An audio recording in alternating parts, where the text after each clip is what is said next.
hanging out in the old Zoom. Now I got the new Zoom. Can't see you. What? Boom! There you are. All right.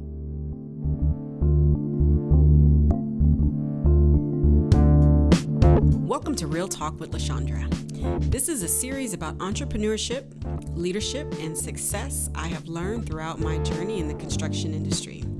I'm LaShondra and I have been working in all of these spaces for over 15 years now. I will be sharing my thoughts and experiences about all the topics and also having conversations with amazing guests who navigate those spaces on a daily basis.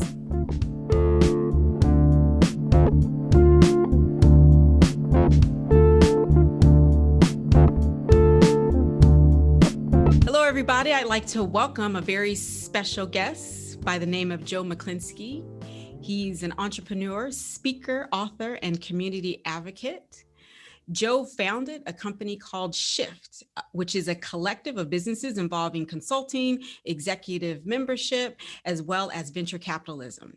Shift is transforming the purpose of business and revolutionizing workforce engagement. The focus is on one idea: better you, better us, better all. Joe also launched his podcast, Shift Happens, in which he talks with icons and influencers. His passion is giving back, especially in Baltimore, where he is from and got started. So I am extremely excited to talk with him and pick his brain about what the hell do we need to do to grow our businesses. So Joe, given the current condition of everything that's happening with COVID-19, being locked in your house like a trapped rat, and trying to figure out how to set up your business where you can stay connected, where you can keep your employees engaged and really be effective, I think everyone is scared shitless about what to do and what's happening. So I'm hoping that you can sort of bring some clarity and some levity and, sort of give us some guides on things that we can do as a business that can help maintain our culture and establish the culture that we want to move going forward, in this new stratosphere that we're entering. I mean, it's definitely a different world than it was before. So I'll let you kind of chew on that for a bit and tell me your thoughts. You bet. Well, first, thank you for having me on today. I am very excited to spend some time with you talking about my first favorite subject, which is where we spend all our time, work. And now we spend it in a very different environment because it's at home for most of us. And, if you had said to me a year ago, the whole world would be connected and affected and be working from home in this sort of way, I would say, you're out of your mind. I think everybody would have said that. So, right. I for the last 2 decades have spent a lot of time with thinking about workplace design and, just a couple small ideas, which is, why does work have to suck? Why do people get the Sunday blues? Why does 70% of the American workforce not engage? This is all pre-COVID. And, a lot of these questions, at least for me, stem from, I'm a kid who grew up in the city. I used to watch my dad go to work every day. He never once complained, ever. He never said he had to go to work. He used to always tell me, Joe, I get to go to work. And so, for me as a youth, I was sort of given this gift of this frame. And then next thing you know, I was one of the first in the family to go to college. And I'm there with a bunch of very wealthy people. And nobody there seems happy. Like nobody's walking around going, I'm really happy to be at Hopkins. I'm at my first pick. Everybody's got a beef. Everybody's got a complaint. And then I intern at places and I'm like, holy shit, the whole world is not very happy about what they do all day. That is right. Up. And so coming into COVID, we would talk about change management and the 5 stages of grief and why people just don't know how to let go of the old ideas and get a couple good software updates. And, COVID really level set us. And COVID, in my mind, is putting us all through trauma. So let me ask you this question. So I get mixed reviews when I ask people how they're faring with COVID. You kind of have either, oh my God, this sucks, this is the worst thing ever, or you're hearing, man, this has been a blessing. I'm learning so many things about myself. So my question is, which is it? I mean, and is it both? What do you think?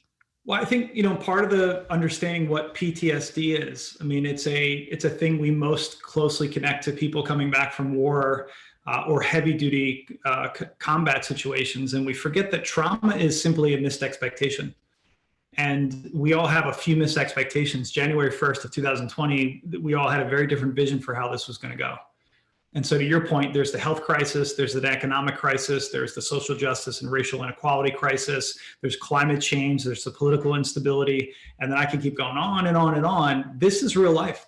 We're all assimilating and absorbing and navigating these conversations right now. So, what I know about trauma is that if you want to turn lemons into lemonade, you ask questions like, what was your biggest loss through COVID, where you make it real. You speak into death and destruction and hardship and the things that frankly are good teachers. And I think the second piece is you do look for the glimmer of hope. Like, what did these things give us as a people or as a person? And so for me, I look, we've had our own hardships in our family. We've lost people.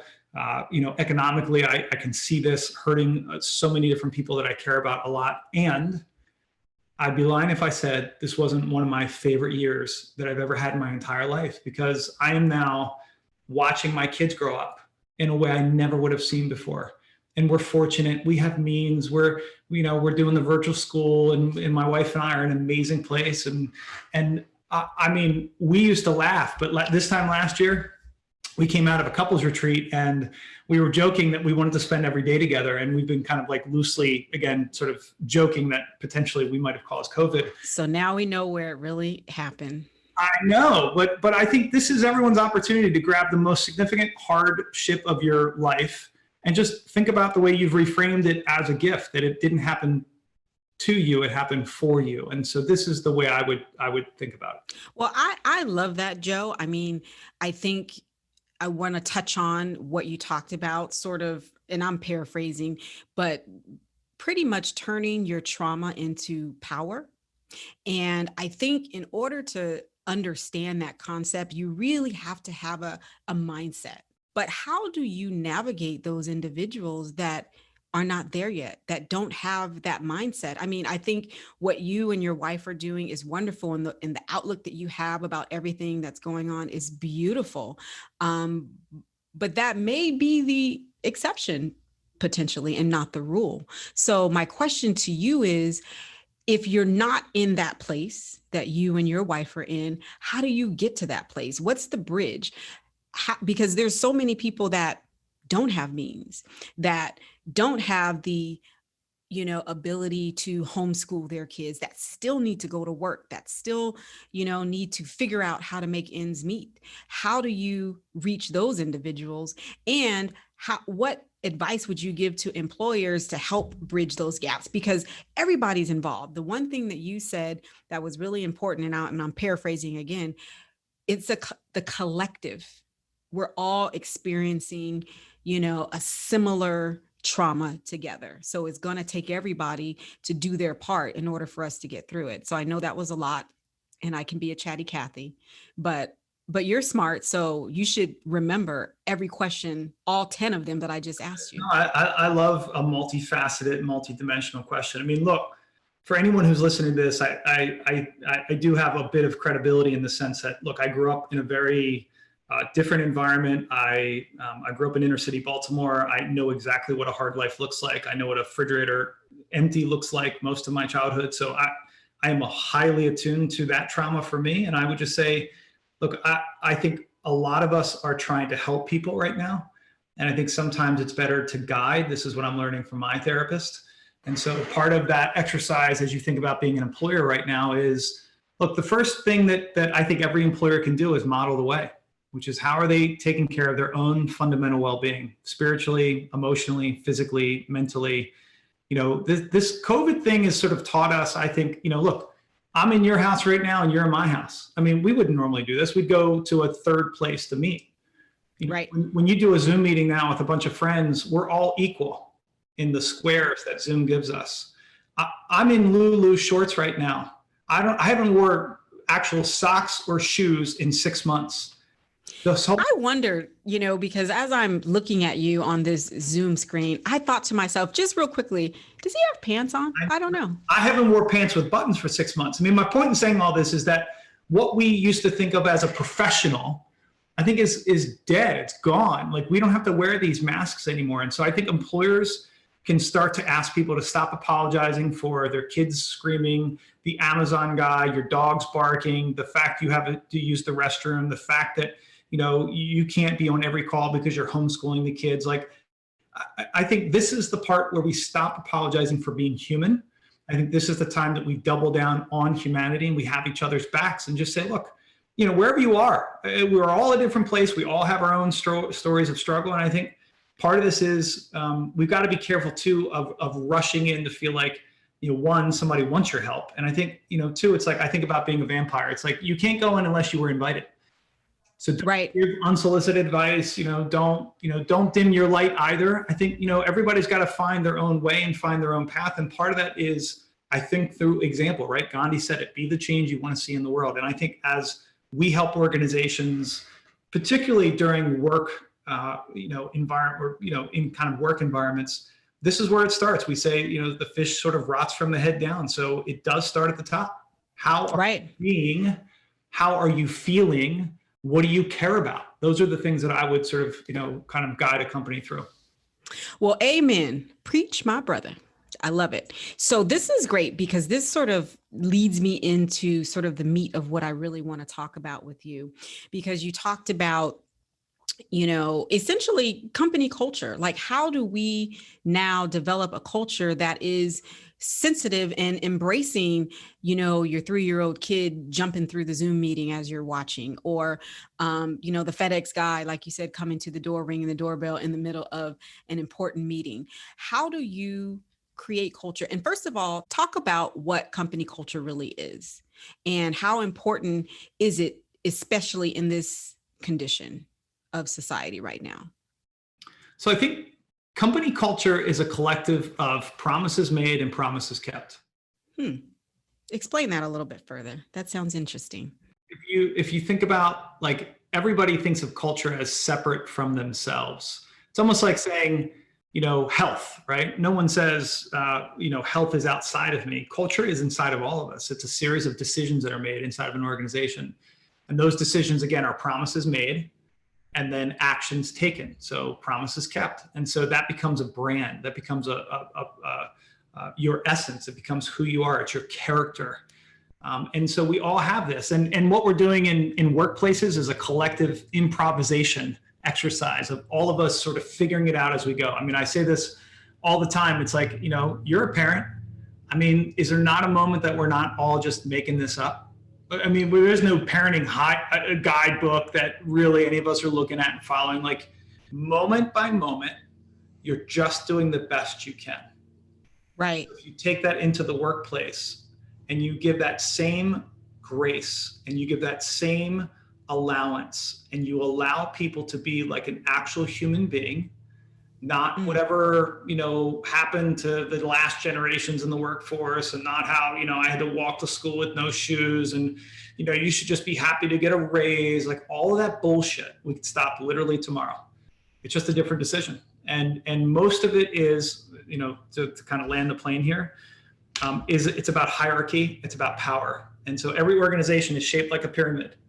Right. The problem with that is it sets up an adult to child relationship. And so, yes. And so if you treat someone like a child, they're going to act like a child. So culture it exists. It already is what it is. And so the question is really, how do we want to live? How do we want to work? How do we want to be with each other? Those are the questions I think companies should be asking right now. Right. Joe, you hit so many nails on the head. I think you just literally built a house. Because when I think about the culture of my company, and even before talking to you, I think along the way, we always wanted an organization where we have more partners versus employees, because again, we want to build relationships. That's what our business is about. And I think sometimes it gets missed that you actually have to have a relationship with your employees, not just your clients. And so being able to build true relationships, I think, is important, because everybody's contribution is equally important. Now, it may be prioritized differently based on what's going on, but we've always kind of had a flat organization where everybody has an opportunity to step up and lead from their area of genius, which I think is awesome, because not everybody wants to be the manager or the supervisor. Not everybody wants to be the boss. But there are some people that just want to come in, they want to put their head down, and they just want to bang it out every day. And I think a lot of times those individuals aren't valued. But when you look at COVID today, who was more essential? The big wigs, Right. or the folks that were just happy working at the grocery store, Yeah. bagging the groceries and having that connection with the community. Yeah. So I think that, being in this environment, the traditional way of leading and building culture in companies has really been flipped on its head, to be quite honest. And so when you think about what's next, I'd like to speak about leadership. How do you lead a company where now the culture is shifted, and the leaders are depending on, those individuals that would maybe be considered on the lower echelon, of the company's hierarchy? How do you lead through that? So I'll book drop instead of name drop. So my first book, Grow Regardless, talked about this exact phenomena, which is, isn't it interesting that the lowest paid employee in a bank or an airline is the one that sees the most customers? So a bank teller or a flight attendant. Isn't that interesting? That notion, for us, there's discretionary effort that, you can unlock simply by having people be seen, be heard, and be understood. Now I'm stealing that from Erica, my wife, who runs an amazing PR firm, who says this all the time, but it's true. People just want to be seen, heard, and understood. Now, when you said, everyone has the ability to contribute. Now, look, that's a whole different conversation. Now we're talking about the price of admission to contribute, to co-create, to collaborate. And that, just because you've been heard doesn't mean you get your way, right? This is where we have a sort of a different conversation, but simply put, around the equity of employees and the ability to treat people like humans, like adults. I had a line in Grow Regardless, which is, if you treat your clients like your employees and your employees like your clients, you're never going to really have a bad day, right? And so this classing people out, going back to sort of this hierarchical structure that we've built our whole existence, our whole society. I mean, if it's only a couple hundred years ago, this world was run by, a very different sort of system of institutions. And so, democracy is still a very, an early experiment, and the way you run a company is an early experiment. I mean, and what we're learning is every time we go against Mother Nature, we don't win.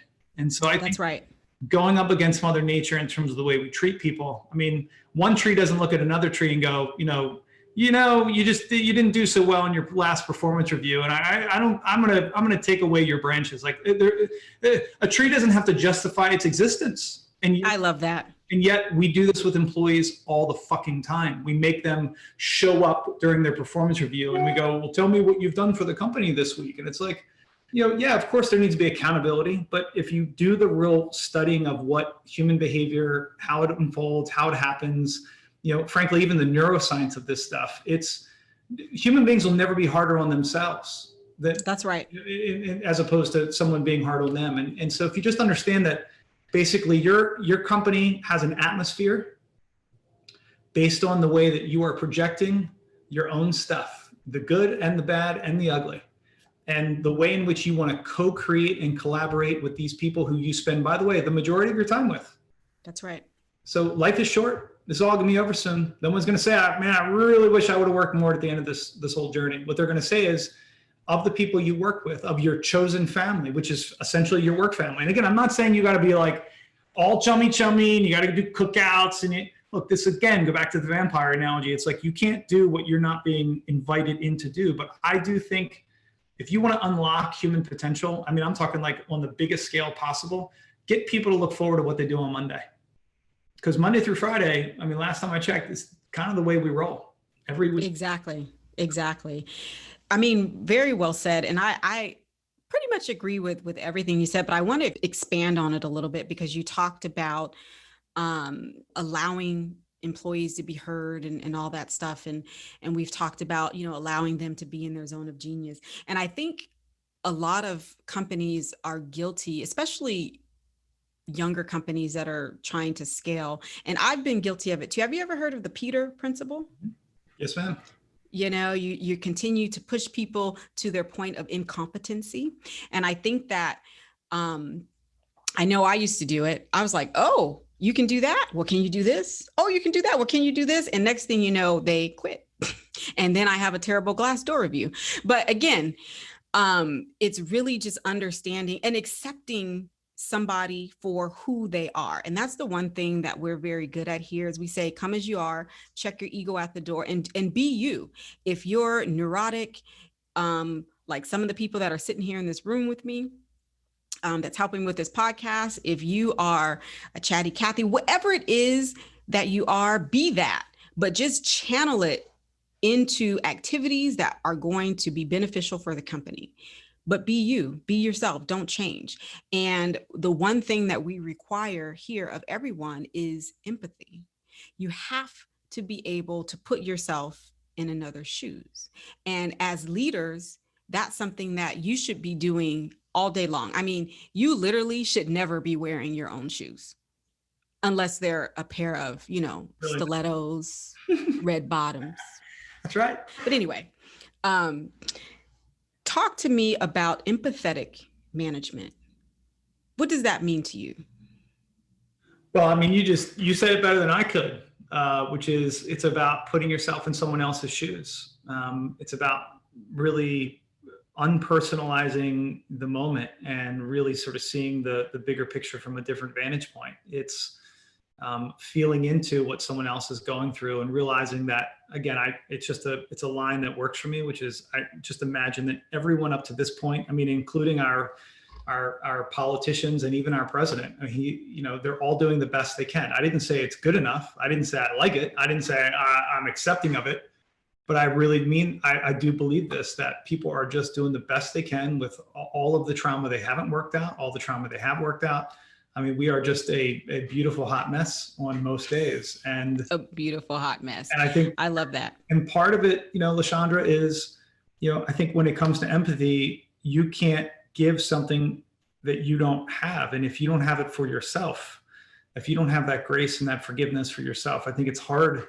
When I look at cancel culture right now, one of our friends, Derek, and I talk about this a lot, which is like, it's an odd thing that, we're so ready to cancel people. And I'm not saying there aren't some people that may be canceled occasionally here and there, but it's like, I've spent a lot of time with criminal justice reform and second chances, and hell, I know I've deserved and had more than my fair share of second chances. And it's like, yeah, I mean, we all have the ability to come back from it. So, what about that is not okay? And I think from an empathetic leadership perspective, where everybody gets a little crunchy about it is that like, well, is this a therapy session? Am I supposed to like listen to everyone's problems? And it's like, look. Yes, you are. And yes, it is a therapy session. You can, and look, find the right space of how much you want to listen to, and even just set that expectation or boundary. And then just figure out like what makes the most sense. But I think, look, empathy, grace, compassion, fairness, forgiveness, all of that, we need a lot more of it. No, I would agree. I would agree with that. And here at JLM, we try to deal with the whole person, because you're not a different person at work than you are at home. You're essentially the same person. Now, you may turn on different areas of your personality and whatnot, but you're still the same person. And I've been very happy to have what we call wellness meetings. So if we have talented individuals that may be having emotional struggles or overcoming their own fears and obstacles and want to talk it through, we've made that available. And I think we've made great strides with that. I had a couple of folks that I did wellness meetings once a month, to the point where they don't even talk to me now, because they're like in the stratosphere. They're like Zoom. They don't need me anymore, because they just needed a moment to get those things off their chest so that they can get to the next level not just for them, but for me too, for the company. So to me, I think a small investment in being able to sit and hold space for your employees in that manner, I think is amazing. And I think that you will get so much more out of it, because it's a whole lot better than paying workers' compensation fees and bills because you done stress the person out so bad that they leave and they can't figure their stuff out, and now they want to blame you for it. So I think there's a little bit of trade-off there. So I'm a big advocate for not necessarily therapy, because I am no therapist by any means, but what I can do is I can listen, I can empathize, I can ask good questions that are thought provoking and that maybe unlock other things. I'm not necessarily giving advice, but I'm sharing knowledge and experience, and I'm connecting in ways and exchanging information. And I think that it's been beautiful. And I feel like I've connected in such deeper ways with a lot of my staff in a way where it's like, I see you. And now I can give you the tools and support you need to be your best self so that you can bring 100% so that we all win. Yep. So I'm all for it, but I love that. And I think I'm different. Well, I think different and amazing, because, even being willing to share this on a podcast and even creating this conversation and space for people to tune into, because at the end of the day, you're modeling the way for all of us.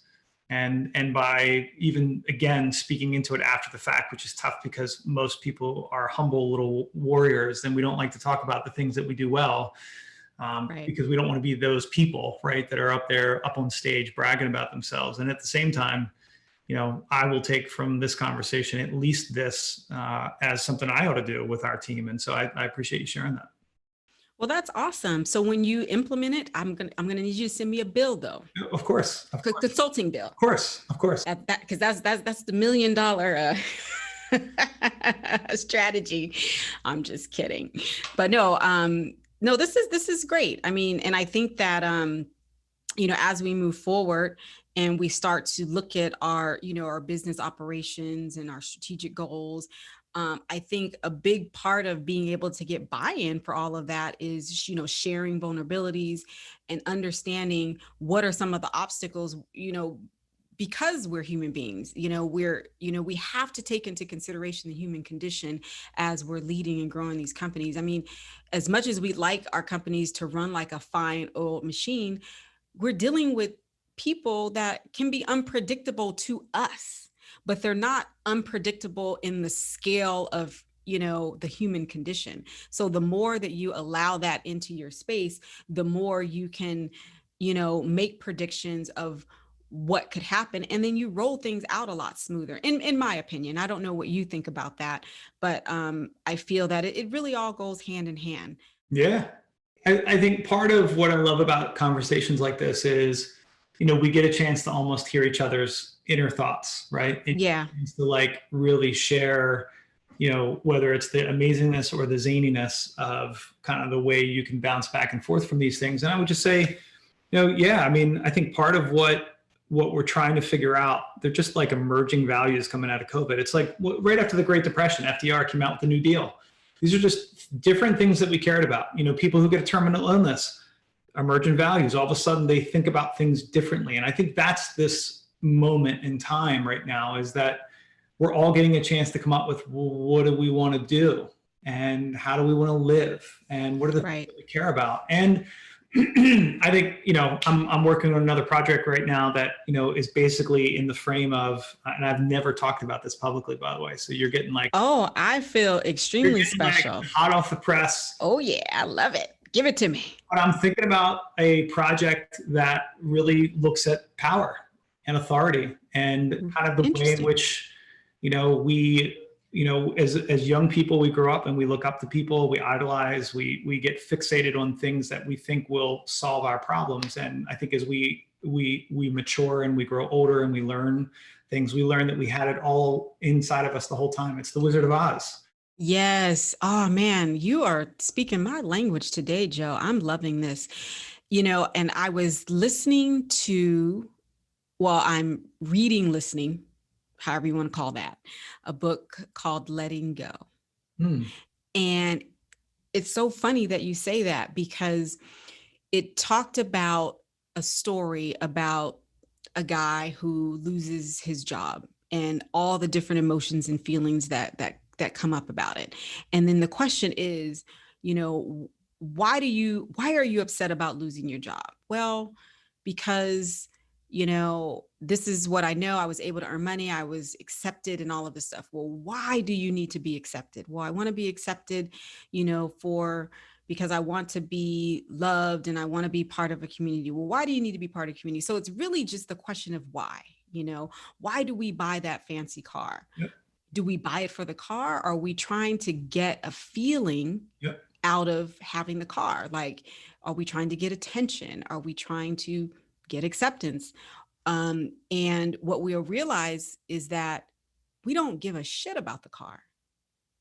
All we care about is what that car represents for us and the needs that we're trying to meet through the car. And I think that during this COVID time, we really, really are starting to understand that, because we're all now on the same playing field. I don't care how much money you have. You still can't leave your house. You still got to wear a mask, well, in my opinion, you still should wear a mask, but I'm not going to get into that. But it's the one time, and I'm so excited that I was born in this time and I'm able to see it, where everybody is starting from the same place: Black, white, male, female, poor, rich. And so now you can really figure out what it is that I need. What is it that I'm trying to accomplish? Because at some point you didn't have any of it. Right. Or you didn't have access to it during this time. So what are your thoughts? Well, what I love about all that, I have three very quick ones. So one is I agree. The whole world is a startup. We're all Blockbuster, and we got to figure out how not to die. And to the people who are having a hard time with wearing a mask, getting a vaccine, and I'm not saying all of those are all great all the time, but like imagine the just the relationship with authority. Like I can't be told what to do. It's like, even when it's good for you, huh? Like again, this sort of speaks to people working their stuff out. And we do an exercise called the 25 Reasons Why. And this, I've told this story a gazillion times, so I'll make it quick, which is, when I was coming out of Baltimore city schools, I went to Hopkins, had a great time there, and really just, it was my ticket out. And, I went back to my high school and started working with a bunch of kids, and I would ask them all the time, like, what do you want to be when you get older? And, I came from this environment where, if you heard rapper and professional football player once, you heard it a gazillion times. So, I was used to hearing that. And this one time, one of the kids in the back of the room was like, Mr. Joe, I want to be a chef. And I was like, cool, let's dig in. So like, why do you want to be a chef? And he's like, because I need money. He's like, I said, well, why do you need money? He goes, because I want a girlfriend.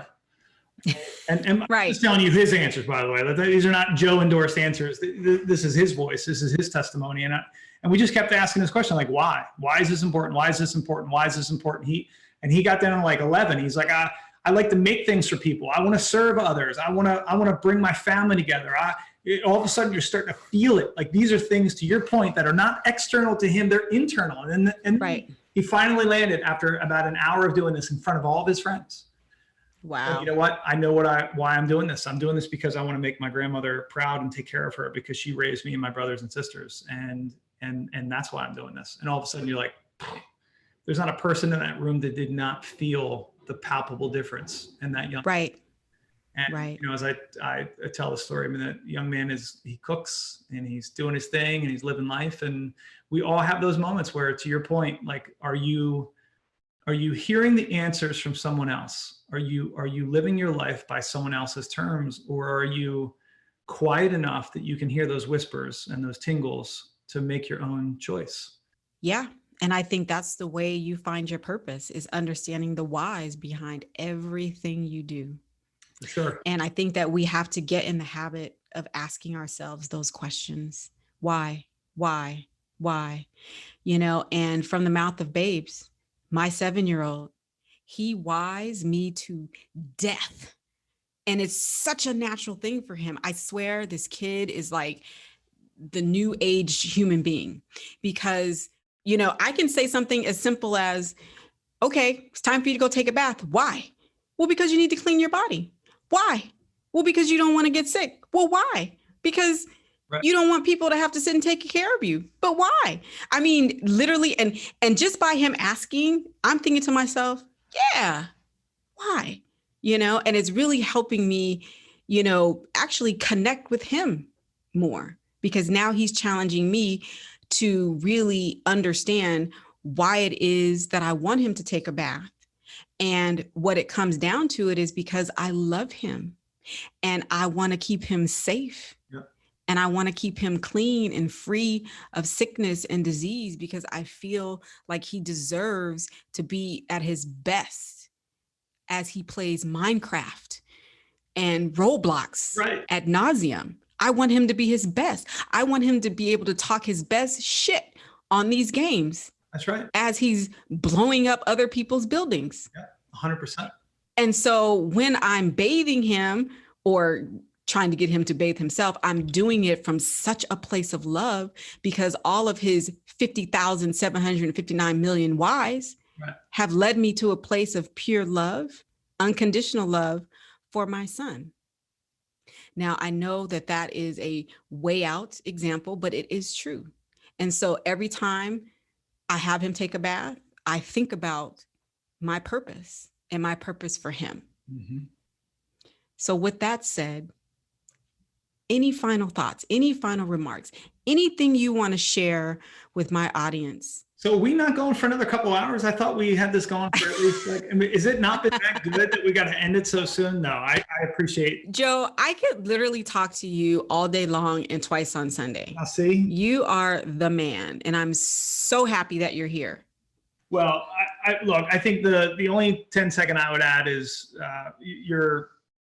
honestly, I think people need to rewind and listen to what you just said for the last 3 minutes, which is it's another example of modeling the way. And it's another example of another human being putting herself out there and using it as a guide, not to say, oh, you got to do it this way, but really just as a guide. This is what's worked for me. And so when you think about the workplace, who said it's got to be 9 to 5? Who said it's got to be Monday through Friday? Who said, any of these things? And, it happens to be that, I am working on this project called Who Says, because every time I ask who says, no one has a good answer. They say they, and I'm like, who's they? And like, who the hell is they? Right. And so, yes, I've been, it's been about 6 months of really heads down on this, because, it's like before, everybody would say, oh, it's money. We got to do this for money. We got to do this, but everybody's spending less. We're spending more time together. That's right. So we could legit decide money didn't matter tomorrow if we wanted to. Yep. It's all, like you said, we're just making this stuff up as we go along. I know I'm talking crazy pants here, but I do think that this is an opportunity not to waste. I remember in 2001 and 2008, I was just too young and too dumb to take advantage of these disruptions to the world. And this one, I'm not. I'm trying to lean right into this moment and have this great conversation with you and your listeners of this amazing podcast and these great conversations that just imagine that when we stop talking to each other, the alternative is not good. And so I think this conversation is amazing, and I hope that people get something out of it. And I can't thank you enough for letting me be one of your guests here. Oh my gosh. Right back at you, Joe. This has been amazing. You literally have the neurons in my brain firing off like you wouldn't even imagine. And I was really expecting to have more formal talk with you, but I don't even know why the hell I thought that anyway, because it's you. There's nothing formal about you.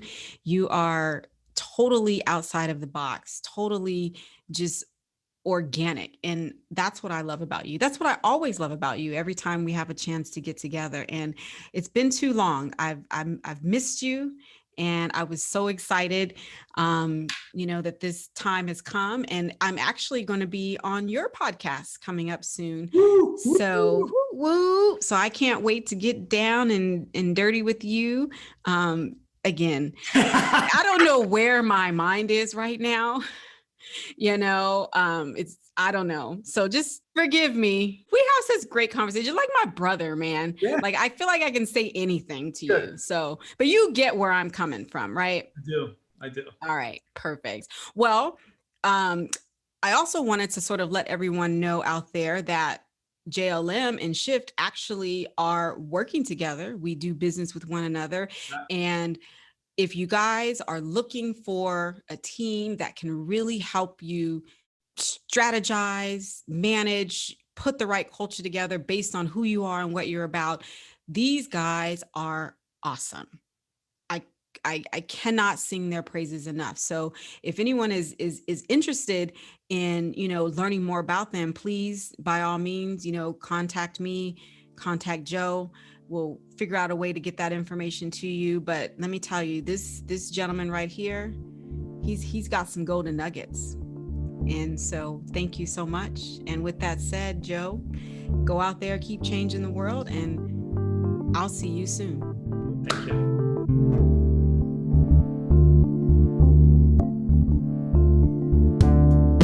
This is a series about entrepreneurship, leadership, and success that I have found in the construction industry.